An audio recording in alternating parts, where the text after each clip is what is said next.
Today's speakers are Tom and Mary Wakefield. They have been with us before, and they are going to speak about following the footsteps of Francis of Assisi through Italy. Tom and Mary have been married for over 48 years, but their life adventure began over 53 years ago when they met during their undergraduate days at the University of Toledo. Yay. Tom is a retired vascular surgeon who spent 45 years at the University of Michigan, and Mary is a retired physical therapist who also practiced at U of M. They have 2 sons. Is this working? No. Andrew is a Catholic priest in the Washington, D.C. diocese and is pastor at St. John's the Baptist Catholic Church in Silver Spring, Maryland. Victor has spent his entire career in education with Teach for America until recently when he became the superintendent of schools for Nevada. What a job.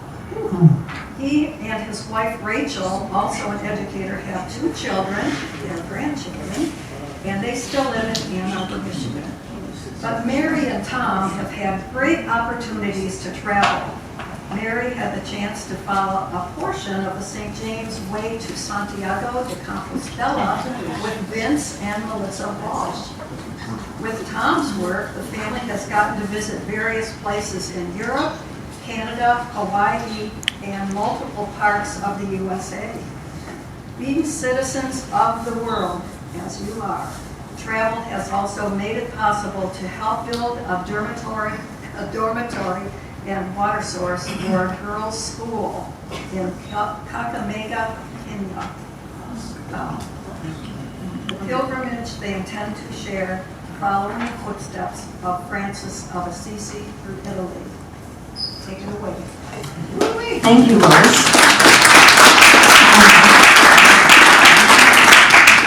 Good afternoon. I'm Mary of the half of Tom and Mary, and we're so glad you all are here. And title, Pilgrimage to Italy, emphasis on the path of St. Francis of Assisi, incorporated some more major cities.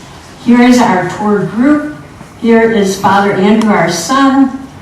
He was also coming by Deacon Ben, and then 30 of us all together, mostly from St. John the Baptist Catholic Church. Tom and I and our cousin from Missouri were the outliers. We were all welcome, ages 8 to over 83.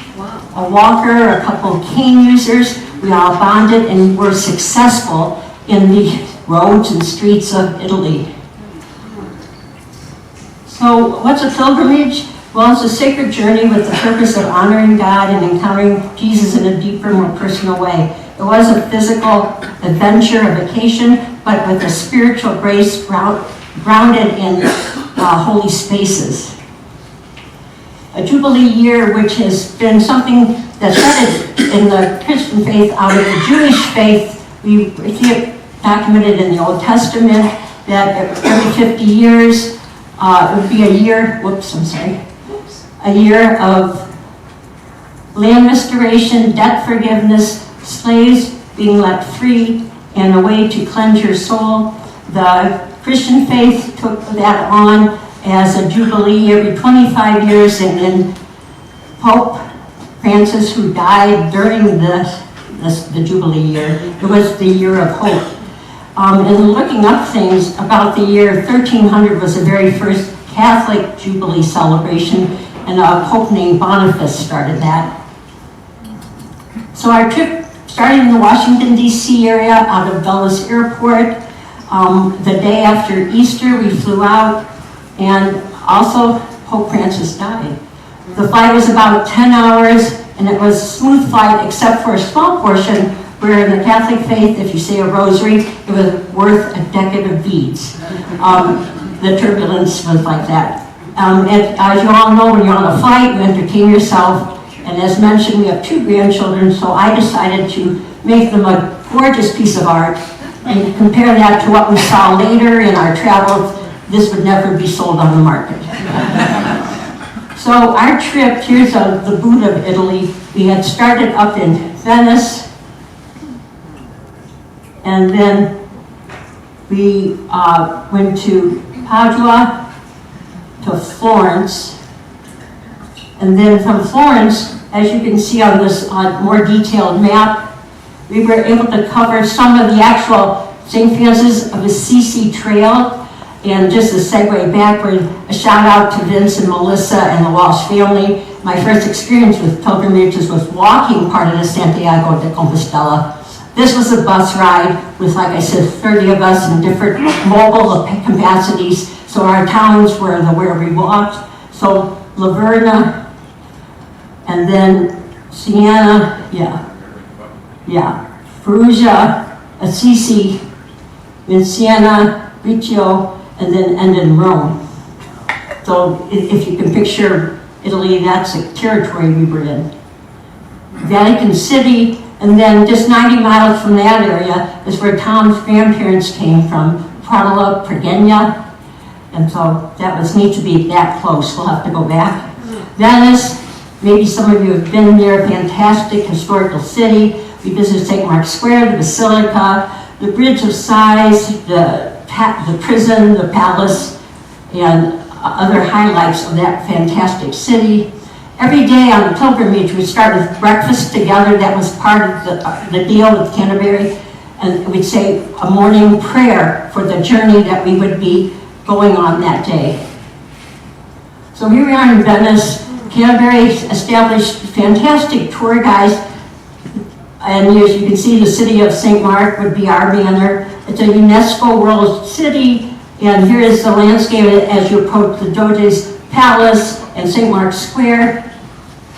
Here we are walking by the palace, and inside the palace we had some time enjoying some of the fantastic artwork that has been so well preserved in that setting.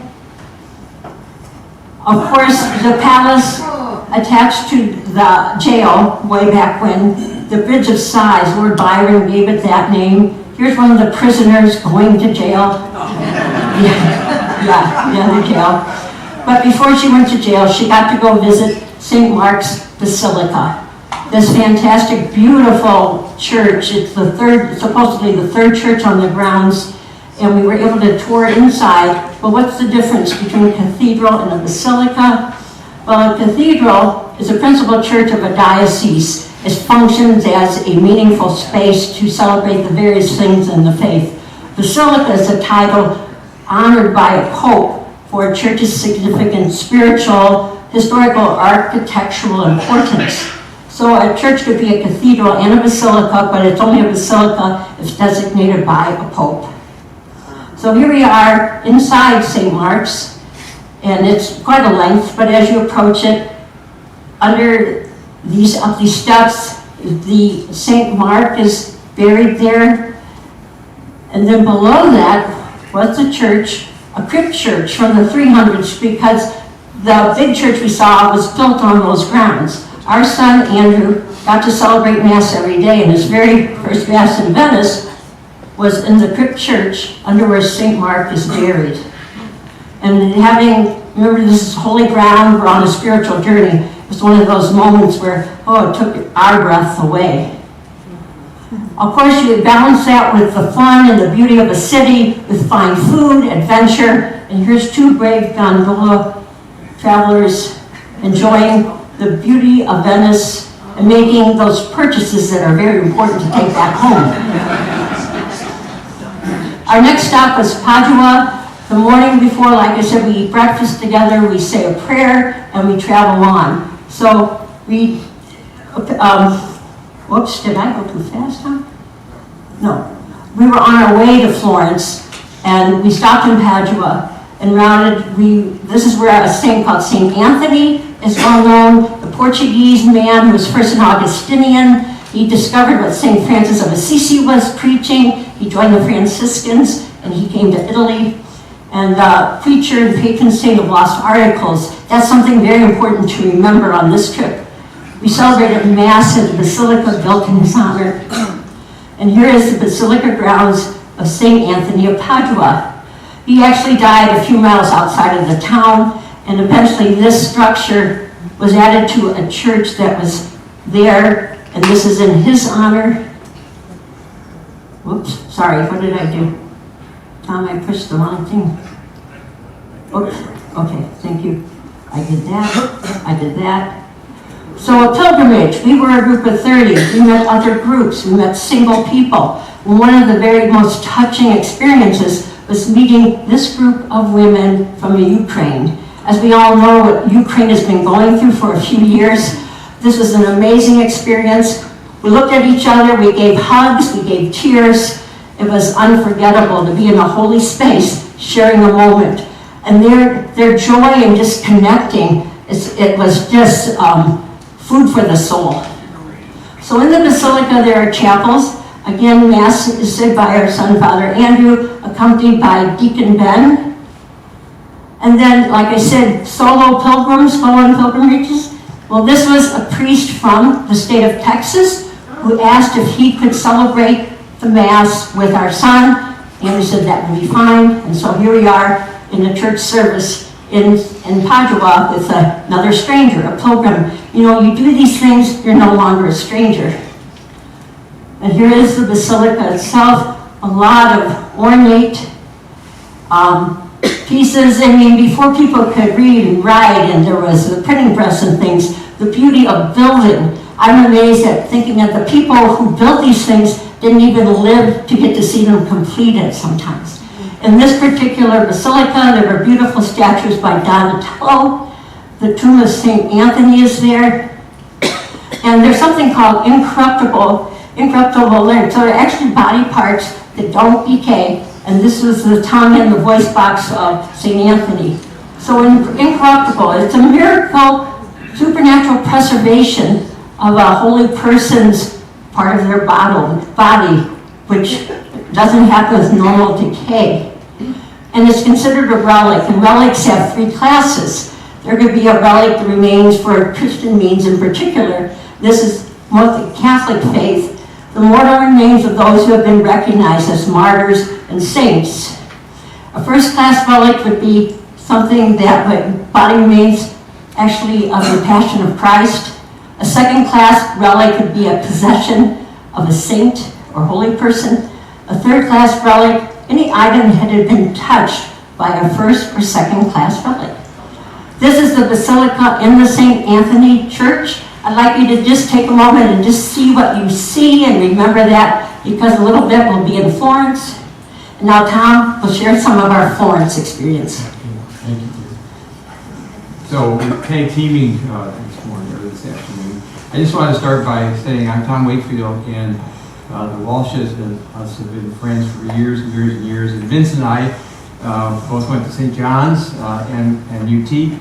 And St. John's last night won the Catholic League Championship in basketball. So congratulations to the Tigers. So Florence, on arrival, these are what we were told we were going to do each day.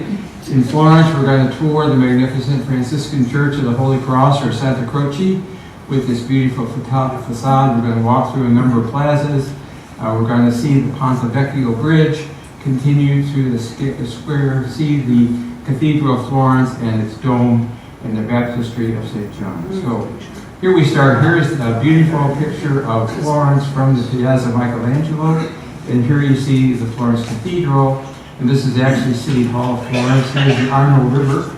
In 1966, they had a major flood in Florence. And in fact, it took about 6 months to clean up. And we could actually see traces of the water level on some of the buildings in Florence. Here we are in the Piazza of Michelangelo. Here's the statue of David, replica behind us. And here you see Mary, see no evil. Our cousin Dorothy, hear no evil. And here I am having no fun, of course. So that night we got a chance to do some walking. So here's the Piazza del Duomo. Here's the cathedral. Behind us, the Florence and the bell tower. And then we walk further, another plaza. This is the Piazza della Signoria. Please excuse my Italian all through this. And here's the Fountain of Neptune in the background. And the Plaza Vecchio, that's the city hall that you saw from the other picture. So this statue of Neptune was built 1563 to 65 to celebrate the opening of an aqueduct, and the face is one of the Medici. So the next morning we started our walking trip of Florence. This is the Basilica of Santa Croce. It's the largest Franciscan church in the world, established 1294-1295, consecrated 1443. Inside it had tremendous things to see. Here's the tomb of Michelangelo and the tomb of Galileo, which is inside this particular church. We then left the church and started walking through Florence. These are the Uffizi galleries. These are 16th century buildings built for Medici administrative offices. They now are shops, essentially. We got to see the Ponte Vecchio Bridge right here. This is Florence's oldest bridge. It was rebuilt in 1345 initially. It had shops, which were butcher shops, and now they're shops that sell jewelry primarily. It was the only bridge in Florence to survive the World War II bombings. The legend is that the Nazis and Hitler thought it was too beautiful a bridge to bomb and destroy, in fact. There is a secret passageway through the bridge that allowed the Medicis to go from one of their palaces to another palace without having to see their subjects. So we're now at the bell tower of the Duomo, the Cathedral of Santa Maria del Fiore. There's over 400 steps in the bell tower. We went up 200 of those steps. Here we have our ticket to get in, and you'll notice that I have a lanyard that I'm wearing that we all had, and the lanyard has a pack that you put things like your credit cards, your money, and a copy of your passport. And you'll see that Mary has this, but she no longer has this part. And we realized that a few hours later in the day, and at that point we canceled all of the credit cards, which is really important, and you'll hear why. So again, we went up 200 of the 400 steps, and we think this is sort of the area where we got pickpocketed. From 200 steps up, you could see the Basilica of the Florence Cathedral, and this is called Brunelleschi's Dome. It's from the bell tower, so this is a picture at 200 steps. The cathedral started in 1293, but the dome wasn't completed until 1436, and it's because this is the largest masonry vault in the world, built without a wooden or iron structure for support. At the time, they thought it wasn't possible for this to be built, and in fact, it was built. And inside it, compared to the dome in Florence, you'll see that there's these tremendous frescoes that they were added in the mid-16th century. There's 5 layers of frescoes, and the higher you go, the closer you get to heaven. You certainly don't want to be in this bottom which is so now Mary's going to talk, starting at the chronology of talking about St. Francis, but I just wanted to give you a little details about his life because it will help as we go through. He was born in 1182 in Asissi. He died in 1226. So he died when he was 44 years of age. He wasn't very old. When he was around 20, he was imprisoned in Perugia when there was a war between Asissi and Perugia. In 1205, he had a spiritual conversion, dedicating his life to caring for lepers after praying before a crucifix at the ruined chapel of San Damiano, just outside of Asissi. A year later, he returns his inheritance to his father and is accepted by one of the local bishops. They then live at a place called Rivetoro, which is about 3 miles outside of Assisi. In 1209, Pope Innocent III orally approves the first Franciscan rule, recognizing the brotherhood. It wasn't made yet, the Franciscans, but this is the first time that the Pope had approved them. In 1210, Francis and his companions are expelled from Rivetoro, and they move to a place called Porzientula. In 1212, he welcomes St. Clare and helps found the order called the Poor Clares.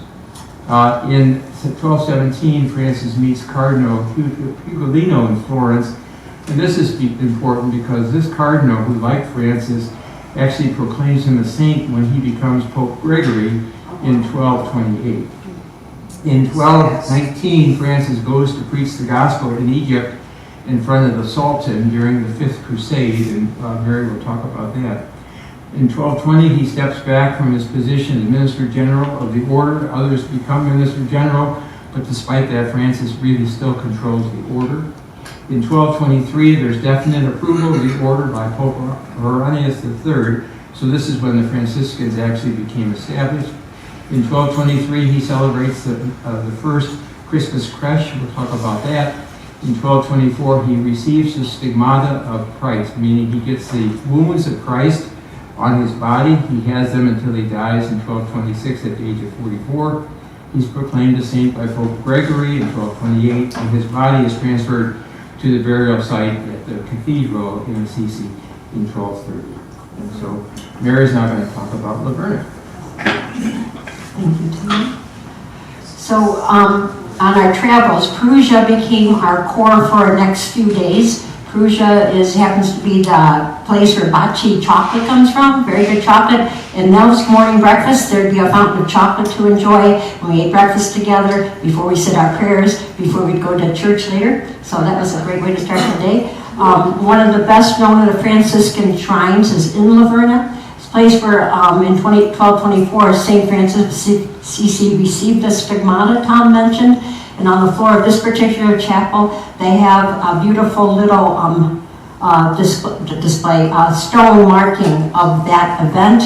And then we will celebrate Mass in the Franciscan sanctuary there. So when you go to a holy place, there's usually a marker. This is the cross pilgrims would carry coming to Laverna yearly after the death of Francis. We're now up in the hills in the spine of Italy after going to those other towns. This is the groundwork, Laverna, sanctuary of Laverna, Laverna, the cold place. This land was given to Francis when he was about 25. There was a wealthy landowner in his area recognizing the vocation of this young man, his connection to something greater than here on earth. This land was given to Francis as a place for him to be. He was a humble guy, was a small guy, to have his own private prayer time. Inside this church here, we got to have Mass in this simple sanctuary. Here's Father Andrew with Deacon Ben celebrating the body and blood of Christ, and the Word of God was spoken. A little around the corner, we saw where the chapel of the stigmata actually happened.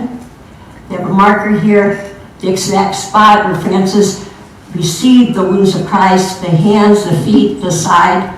And I'm not sure, I don't remember, Tom, if he had a crown marking or not, I don't remember. In 1224. Stigmatas.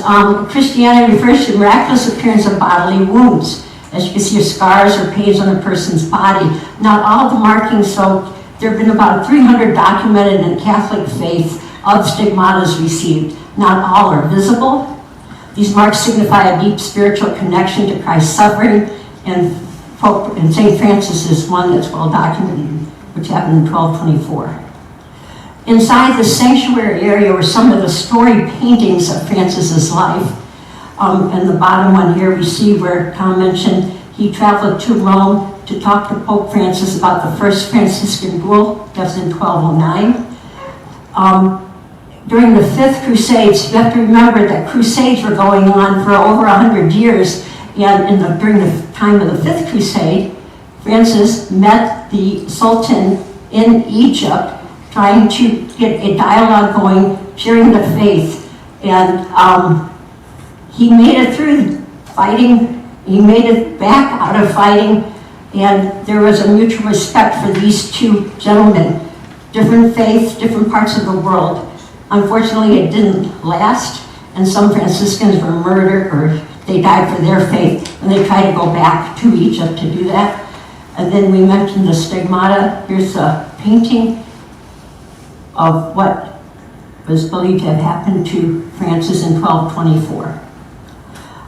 You might have heard of the simple prayer, Lord, make me an instrument of your peace. So this prayer is well known around the world. We discovered it's not from St. Francis. It's supposedly an anonymous Franciscan between World War I and World War II who created this prayer, and it's one of those kind of things that covers all faiths. This example of a class 1 relic was actually the tunic that, I'm sorry, class 2, because it wasn't a body part. Class 2 that touched his body is in the sanctuary, and now Tom will go on to Asissi. So the next day, we visited the quaint hilltop birthplace of St. Francis of Assisi that still retains some of the atmosphere of the early 1200s. We're going to proceed to the Church of St. Clare to see her body and pray for her intercession. St. Clare was the founders of the Order of Four Clares. We're also going to visit the place where now the Saint Carlos Acutis, the first millennial saint that was just canonized, is laid. Then we go to Basilica St. Francis, where we'll pray over his tomb, celebrate Mass, and then we'll go to a church about 3 miles away called the Basilica Maria degli Angeli, which is very important for the Franciscans. So here we are approaching Asissi, and this is the St. Francis Cathedral. Pope Francis had just died, and his funeral was this day. Mary, unfortunately, was sick this day, so she wasn't able to go to Asissi, but she was back in the hotel room, and she actually took a picture from the television of the Pope in his casket. What was interesting is throughout the whole city, they had these big screen televisions playing the Pope's funeral. So it was sort of like, you would see with a big sporting event and the big screen television. So we first went to the Basilica St. Clare, where the San Damiano cross is located. It had been moved there. This is the cross that St. Francis first heard the call directly from Christ himself to repair my house. And that actually is what was his initial conversion. So what is the San Damiano cross? This is an example of this cross. This is actually in my son's rectory in Silver Spring, Maryland. And we also have the same cross at our church in Ann Arbor called St. Francis. And here's what is in this specific cross. Here you see the Lord arising. Here you see angels at his right and left hand.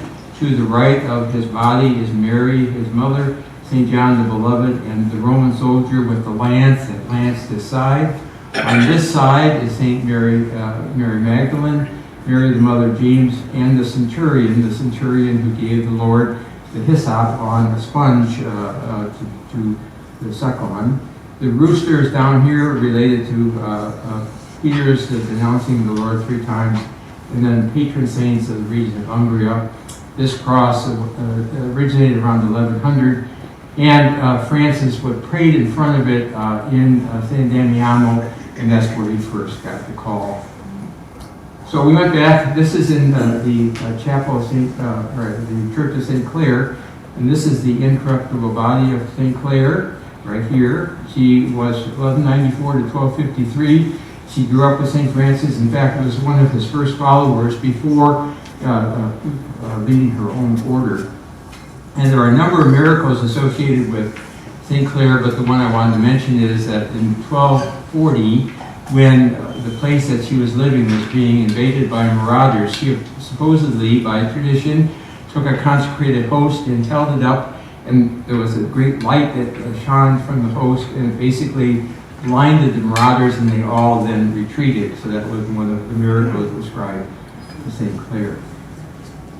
So this was our guide in Assisi, and this is he had the most widely known picture of St. Francis that he showed us. And we then visited the place where St. Francis was born. This chapel was built on the place where he was born. This is the birthhouse of St. Francis, and statues in the courtyard of his parents. And the idea was that once he got the call to rebuild my church, he actually then took his father's money and he used it in order to build the St. Clare Church. He had no way to repay the money to his father, so his father had him chained in his house. His father went on a business trip, and his mother then cut the chains to free him, and she is shown here in the statue holding the cut chain. That's in the statues outside where he was born. We then also visited the site where St. Carlos Acutis is. This is him lying in state there with a glass in front. This is his picture. He is the first digital age saint. He was just canonized on September 7th, 2025. He was actually supposed to be canonized while we were there in Italy, but they delayed it because of the Pope Francis' death. So, the Basilica St. Francis of Assisi now, the mother church of the Roman Catholic Order, Friars of Minor Conventual, which are the Franciscans. It's a papal minor basilica because it's outside of Rome. one of the most important places of Christian pilgrimage in Italy. It's been a UNESCO World Heritage Site since 2000. The basilica was begun in 1228, built into the side of a hill, and comprises an upper and a lower church, and a crypt where the remains of St. Francis are interred. So here we are approaching the basilica. You'll see that there's a big screen television, and there was an area where they had mass 3 or 4 times a day. Here we're walking towards the basilica. You'll see this green flag. That was our guide, so we always knew that we had to be following our guide. Here's the deacon, Ben, from the back. He had bought this hat in Venice, and so we could follow that hat. I also wore my yellow University of Toledo hat, and everybody said that was great because they could follow the yellow hat, because there are very few yellow hats. I should say midnight blue gold. We went into the basilica, and you can see the convent of the Sisters of St. Clare. We followed along to get to the chapel of St. Bonaventure, and we had mass in the chapel of St. Bonaventure. Here's again our son, and I have to tell you, to attend mass in these places and your son saying it is an unbelievable privilege. Here's Deacon Ben, and here is a representation of the San Damiano cross behind him. And then after this, we went into the lower part of the basilica to see where Francis is buried. So the burial place of St. Francis was found in 1818. His remains had been hidden by Brother Elias to prevent the spread of relics, because apparently there was a black market for relics back in the Middle Ages. By the order of Pope Pius VII, a crypt was built under the lower basilica. The ancient stone coffin with iron ties is enshrined in an open space above the altar. So this is where St. Francis is. In 1934, his most faithful brothers were entombed in the corners of the wall around the altar. Brothers Rufino, Angeli, Massimo, and Brother Ludo. So this is the burial site. So we were able to actually pray at the burial site. And then in the upper basilica church, you'll see again another dedication to Pope Francis, who just died. And then outside the basilica is this beautiful grassy area with the word Pax, or peace. Then we got back on the bus, and we went 3.36 miles down to the Basilica of Santa Maria degli Angeli, situated at the plain of the foot of the hill. It was built between 1569 and 1679, and encloses the portizuncula of the 9th century little sacred church, where St. Francis renounced the world in order to live in poverty among the poor. This really began the Franciscan movement. The basilica also includes within it the place where St. Francis died, the rose garden with thornless roses and monuments to St. Francis' interaction with the animals. So here is the portizuncula, erected 352 to 366, from relics from the grave of the Virgin Mary. This chapel, called the St. Mary of the Angels, is where Francis saw a vision of Christ, who granted his request for plenary indulgence for anyone visiting with a contrite heart, meaning someone who is atoned for their sins. So it's a church within a church. This was a small church within this large church. Roses without thorns. There's a legend that at some point Francis felt he was still full of sin, and so he wanted to essentially help get rid of his sins. So he decided that he was going to roll in an area where roses, in order to have the thorns pierce his skin. And a miracle occurred when he laid in the roses, the thorns disappeared. And in fact, this garden ever since has roses without any thorns. And in fact, you could, it was amazing to see there are no thorns in those roses. Also, the mystery of St. Francis and the animals. You've all heard about his ability to communicate with animals and birds. Well, there was a legend about a city in Italy called Gubbio, where there was a wolf that was terrorizing the city and killing a number of the inhabitants. St. Francis went to the wolf, talked to the wolf, told the wolf, if you please stop dealing with the city and inhabitants, we'll make sure that you get fed every day. The wolf agreed. He no longer tormented the city, and again, it's demonstrated Francis' interaction with animals. Here's where Francis died. He was a really small person. He died on October 3rd, 1226, and they built an altar over the top of where he died. So now Mary's going to talk about Siena. Thank you, Tom. So like I said, Perugia was our anchor for where we just came from, and now we're going to Siena, medieval city that was home of St. Catherine. St. Catherine lived a century in the next century, but she and St. Francis are considered the patron saints of the country of Italy. We'll have a walking tour through the town to learn about the transformation of the town center into its racetrack, which happens twice a year, and to visit the Siena Cathedral. So here is our approach to the city. It's a beautiful landscape. This church we actually did not get to visit, the Church of St. Francis. It is where supposedly 300 incorruptible hosts are still in existence in this setting here. Our view came from this location, Tiramana sculpture by Andrea Roghi. Art and creativity make the world go round, and his works can be seen around the world. You see the beauty of our connection and something of caring for Mother Earth and those creatures on it. So getting around the streets of Siena, you have to pass great food, and one of our desserts is Nanini's almond shop.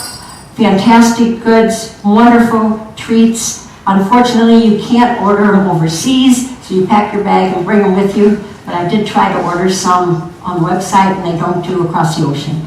You also have great pizza, and well, I don't know about anywhere in Italy, but this wasn't bad, and we enjoyed that pizza around the Plaza del Campo. This is where twice a year a wonderful, exciting horse race happens. The 17 regions around Siena each have their own flag, each have their own horse, and in the middle, people would be standing, dirt is brought in around the periphery, and you have a racetrack right around you. And be careful, you don't want to step out of your ground. Yeah. On our walking tour, at one time Siena was, well, a beautiful center of art, also of business and economics, and this is one of the banking businesses a long time ago. In the Catholic faith, there used to be St. Christopher, the patron saint of travelers. He's been taken down a notch, but that's his statue in there. And one thing about this area, we actually saw the markings of the path of St. Francis from that Laverna location that would eventually travel you to Rome on foot if you were able to do it that way. The Siena Cathedral is where we spent quite a bit of time. Beautiful 13th, 14th century building with amazing sculptures by Donatello, Michelangelo, Bernini. Bernini built a fantastic sculpture on the top of the cathedral. The Chapel of St. John the Baptist, Rosamando, and a special side shrine called Donna del Voto. You can't forget the mosaic floors we got to step carefully on.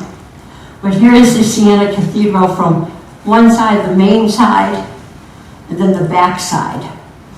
Marble is amazing. There's black and white marble, there's red marble, black that almost looks like green marble. As you see the inside of this cathedral, the black and white might have been, according to some historical context, the founders of Siena. I don't remember the Latin words, but had a white horse and a black horse. So supposedly that has something to do with the use of black and white, which is actually a really deep green. Church established in 1196. Beautiful rose window with the Last Supper meal portrayed. And then sculptures, like we mentioned, by Michelangelo of Peter and Paul. Michelangelo, talented man, probably thought a lot about himself. Supposedly he used his head for St. Paul. And then Donatello did a bronze here of St. John the Baptist. And this sculpture is not far from the store, which was not open while we were there, but another relic is in this space. And every June 24th, supposedly it's open, and these relics of the embalmed forearm, hand, and fingers of John the Baptist have been preserved. All these elements have been found over the centuries, some stolen from the Holy Lands, but they are preserved in these spaces. This chapel I mentioned, the Madonna del Voto. This was a chapel that Sienese people would go, and at times of the plague, at times of war, the Marian idea that Mary has a light for us to be an intercessor to God. So a lot of time was spent in this chapel. It was all we learned at the COVID times, seeing these people spend a lot of time in this chapel. Finally, the floor, oh my gosh, 6 to 8 weeks a year, this sort of floor, interlaid tiles are exposed. They're Bible stories. This is the one about the murder of the holy innocents. You don't get to walk in this space, you walk around, you can see the court, but it's magnificent, magnificent tile work done. It only 6 to 8 weeks a year is it exposed. Within that area of El Campo, the plaza where the horse race is a church that one time was a hospital that St. Clair, or St. Catherine worked in. Anyway, this is where the Mass that day was celebrated. And here's our son again with Deacon Ben celebrating Mass at the foot of what will be seen soon. Each Jubilee church has a special little symbol for the pilgrims to recognize, and this one was a church hospital in the past dedicated to abandoned children, poor, sick of the area of Siena. St. Catherine, another wealthy person, left her wealth for the betterment of those around her. And here is the fresco around that. There's a Bible story about the miracles at the pool of Bethesda. A person who could not walk lifts up and leaves the waters. And at the end, as I mentioned, Andre Rogi's beautiful sculpture, we discovered the love of art that Pope Francis had. He had this quote, "But what uses art in a wounded world? Are there not perhaps more urgent, more concrete, more necessary things? Art is not a luxury, but a necessity of the spirit. It is not escape, but responsibility, a call to action, a reminder, a cry. Educating about beauty means educating about hope." It was a Jubilee year of hope. And Tom will tell us about Greccio.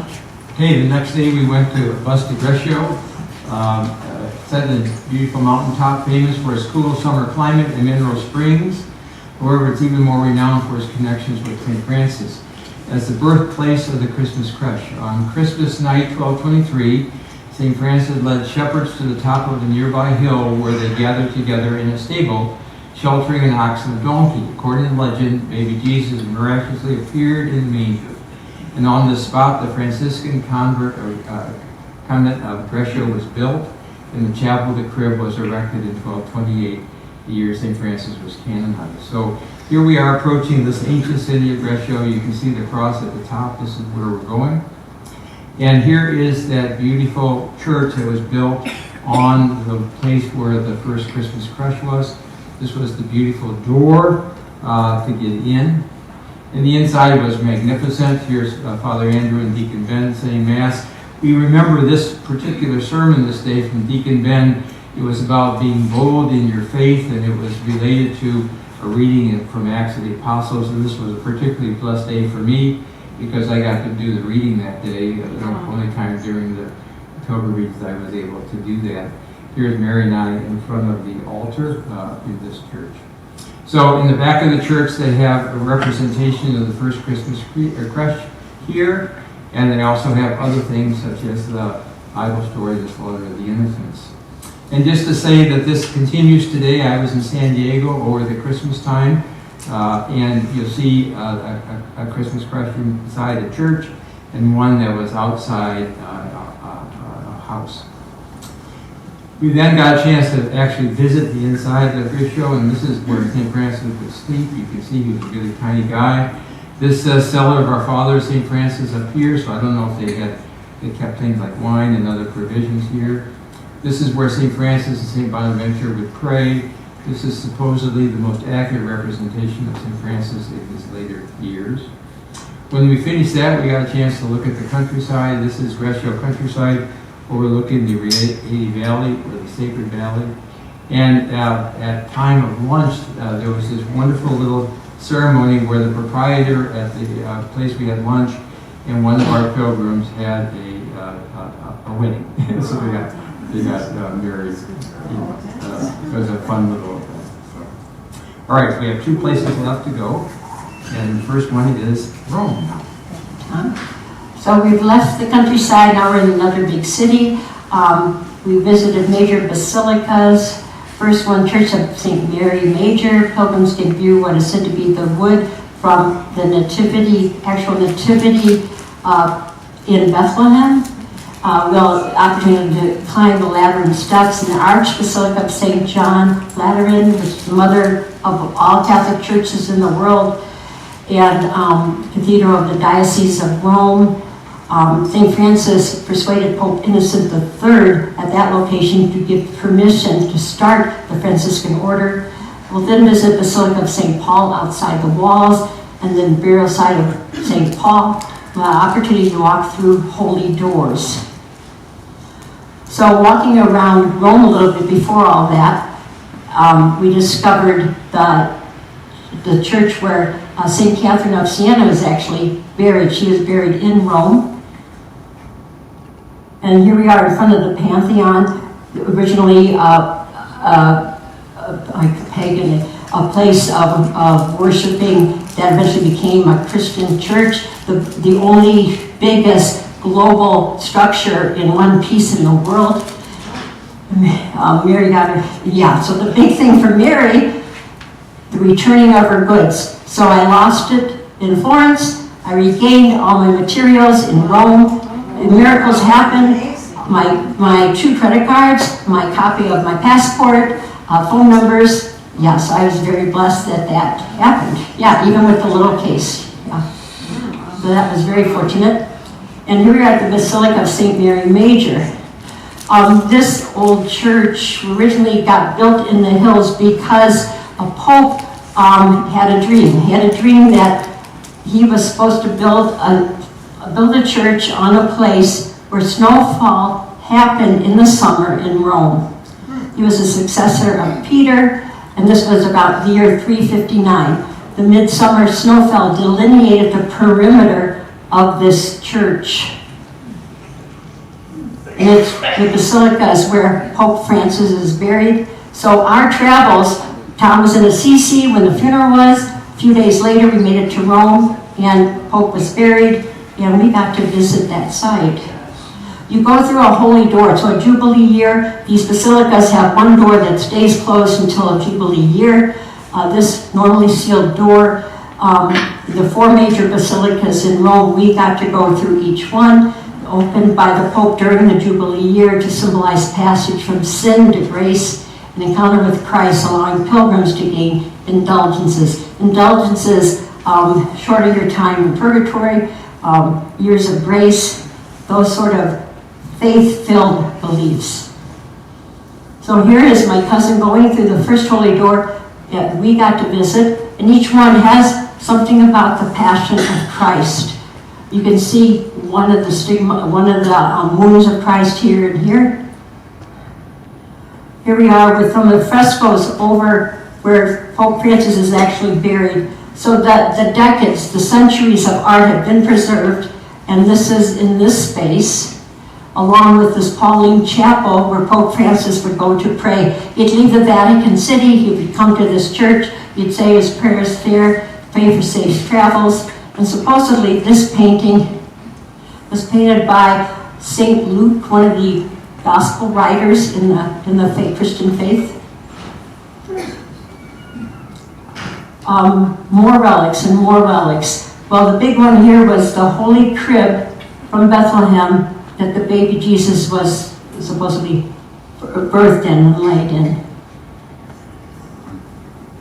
So this is Francis's gravesite. You see all these magnificent pieces over centuries. Pope Francis, a simple person, simply laid to rest. And it just takes your breath away because it's surrounded by all these other things. So when we got on the bus, we went to another location and got off the bus to visit something called the Holy Steps, the Pontifical Sanctuary of the Holy Stairs. So the Holy Stairs, these were brought to Rome by Saint Helena, the mom of Constantine. These are the steps that Christ went up to meet up with Pontius Pilate and be condemned to death. According to the latest rules of the church, One can receive an indulgence, a plenary indulgence, by going up on your knees. People historically have done that, up these steps on their knees to the top where there's a chapel. Nowadays, there are 2 stairwells that you can walk up, and that's what Tom and I did. But it was just amazing to think that this whole product came from the Middle East, ended up in Rome in this condition, and I believe it's the Paulist fathers who, Passionist fathers are the custodians of this sacred space. Across from that is another basilica, the St. John Lateran Basilica. It is the seat, the mother church of the Catholic Church of the world, in the whole world. It's the only archbasilica in the world because that's the Pope's basilica. He is the Cardinal, the Bishop of Rome, and is dedicated to Christ the Savior in honor of John the Baptist and John the Evangelist. So this is the front of that. And across from that, so what's kind of cool is we talked about St. Francis. He was called to build the church. So this is Francis holding up the church. This is a sculpture across the street with some of his Franciscans. Sculpture was made during the time Mussolini was leading Italy.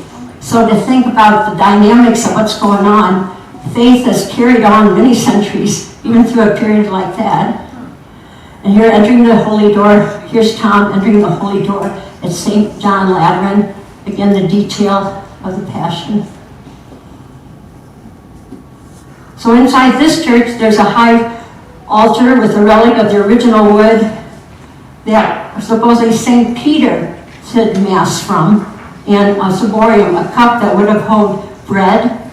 And above that are the heads, the relics of St. Peter and Paul on silver base stands in this ornate piece here. Again, there's more sculptures. This is by a French sculptor of Peter and Paul in the St. John Lateran Church.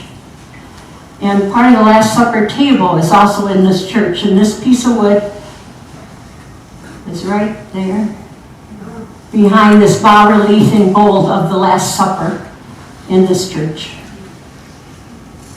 Another beautiful dome in the basilica, and as we've seen some other domes on our travel, here is one with a lot of gold relief and Bible character, the Bible persons of the church and Christ above.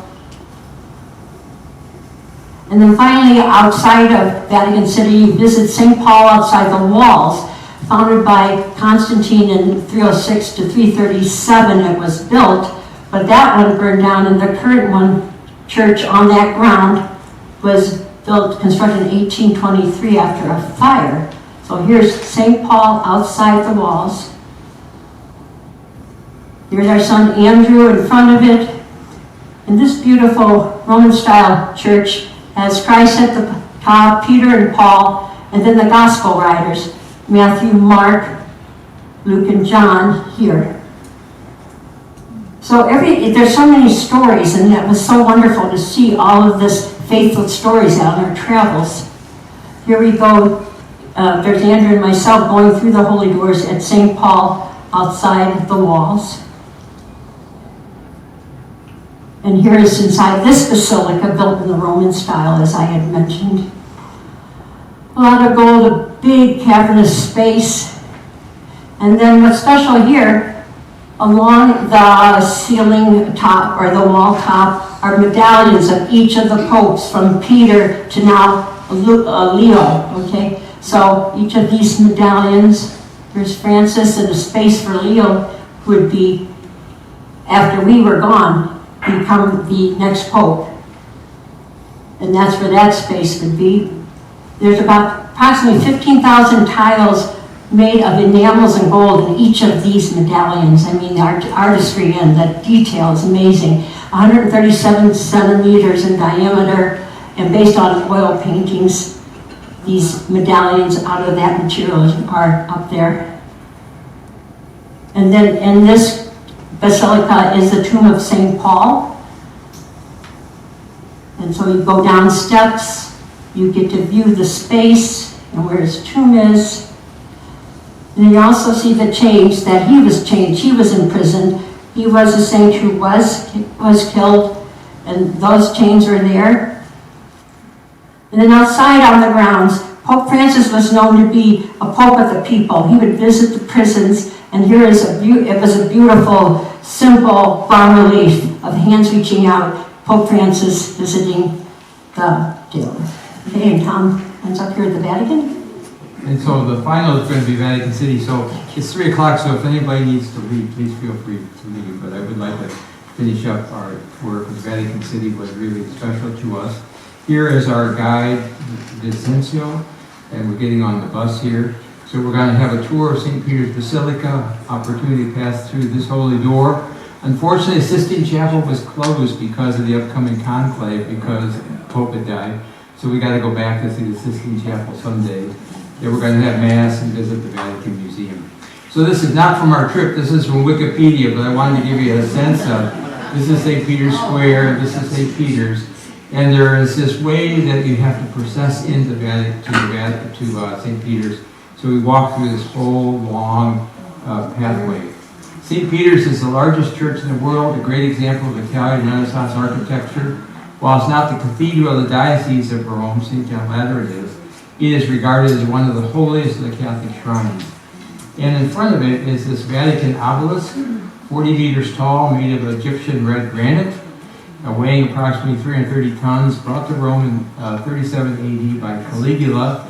It was moved to its current location in 1586. It used to be where St. Peter's is, and where St. Peter's is used to be where Nero's circus was back in Roman times.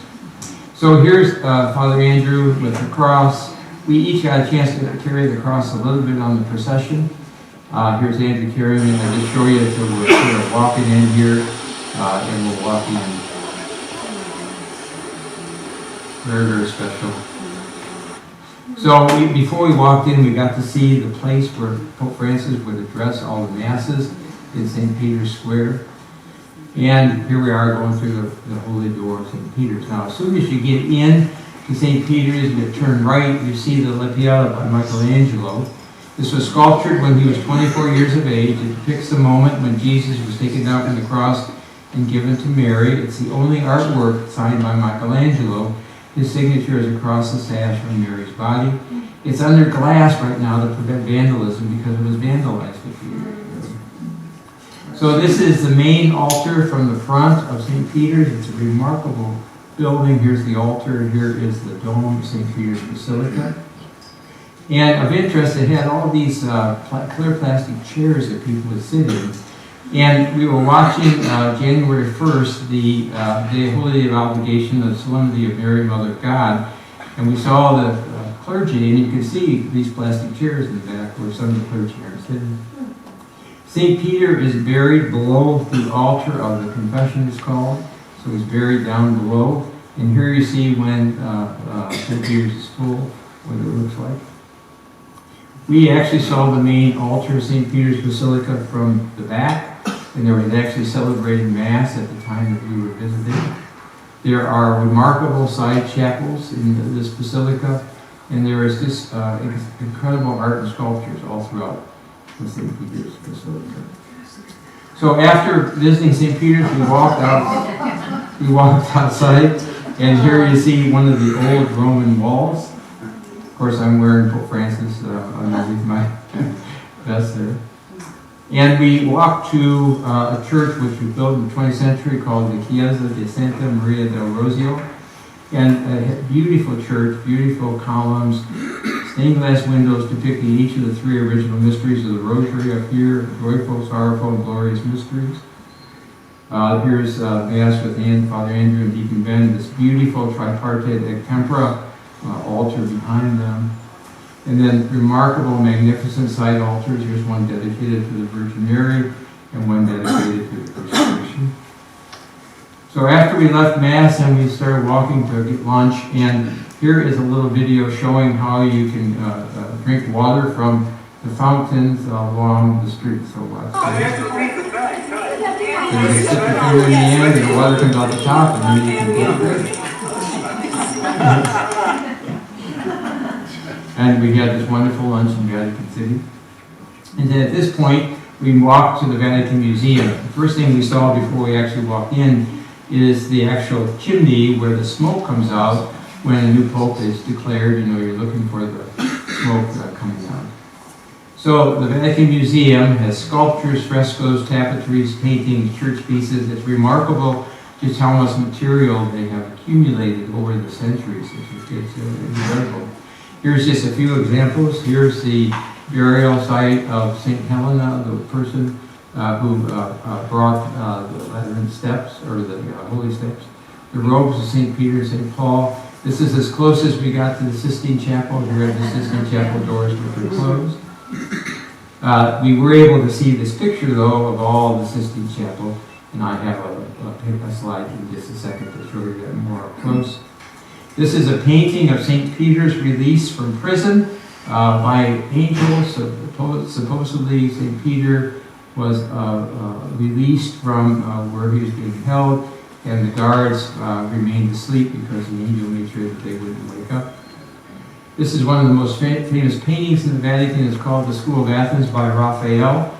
And I just want to point out that here's Michelangelo, supposedly. And this is a lady by the name of Hypatia, who was a 4th century scholar.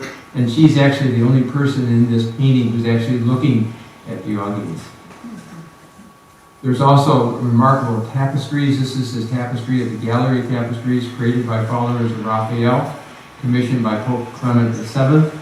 And the tapestry has this remarkable thing where if the eye of Christ seemed to be following you as you walk in front of it. It was pretty remarkable.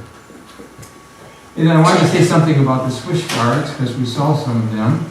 The Swiss Guards were founded in 1506. It's the world's largest continuing operating army, maximum 135 members. In order to be a Swiss Guard, you have to be unmarried, Swiss, a practicing Catholic, male, between 19 and 30 years of age, at least 5 foot 8.5 inches tall, completed mandatory Swiss Army training, and earned a high school or professional diploma. The mission of the Swiss Guards is to protect the Pope, and their feast day is May 6th. And because on May 6, 1527, at that time, 147 of 189 guards died fighting off the army of the Holy Roman Emperor Charles V on the steps of St. Peter, and they did protect Pope Clement VII at that time. So they still exist, and we saw them. So at the end, here we are. This is our group. Mary and I are in the back right here.